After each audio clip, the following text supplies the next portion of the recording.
এই যে দেখুন জঙ্গলের মাঝে একটি কি বড় ওভারব্রিজ। এই ওভারব্রিজ দিয়ে পার হচ্ছে আমাদের বড় ভাই রাসেল ভাই। এই যে তিনি কি সুন্দর পারাপার হচ্ছেন, অনেক দিনের অভিজ্ঞতা আছে তার। আসলে ভাই এই ওভারব্রিজগুলো এখন দেখা যায় না, কালে বদরে কিছু দেখা যায়। ওমা এই দুই সাইডে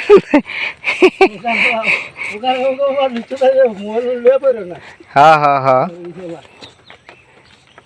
দুই পাশে দুই বাস দেওয়া থাকে।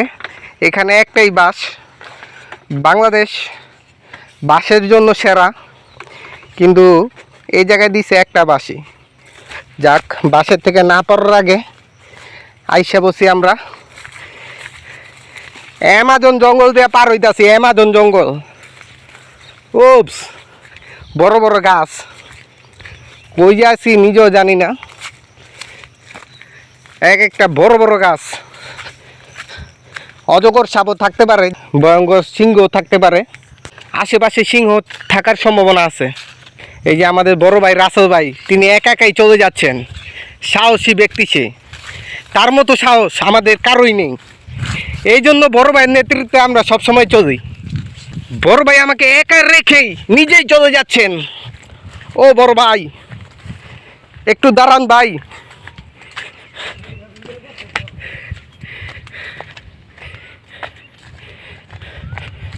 ও বড় ভাইয়ের নাগালও পাওয়া যাচ্ছে না। অবশেষে একটা গন্তব্যে এসে পৌঁছেছি। যে রাস্তাটা খুঁজেছি সেই রাস্তাটা পেতে দীর্ঘ একটা ওভারব্রিজ আমাদের পার হতে হয়েছে। ও রাসেল ভাই শুধু দৌড়াচ্ছে, তার গরমে আর ভালো লাগছে না, সেই জন্য এসে পড়েছেন মরুভূমির মধ্যে। মরুভূমি থেকে যত তাড়াতাড়ি সম্ভব সে বিদায় নিতে যাচ্ছে।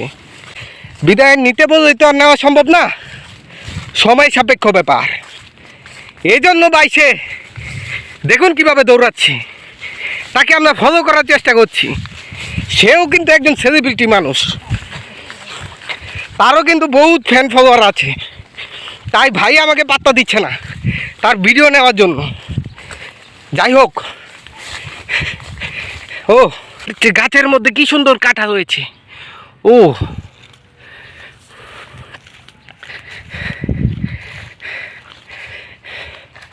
যাই হোক, অত্যন্ত গরম, নদীর পাশে আছি আমরা, এখন চলে যাচ্ছি। খোদা হাফেজ।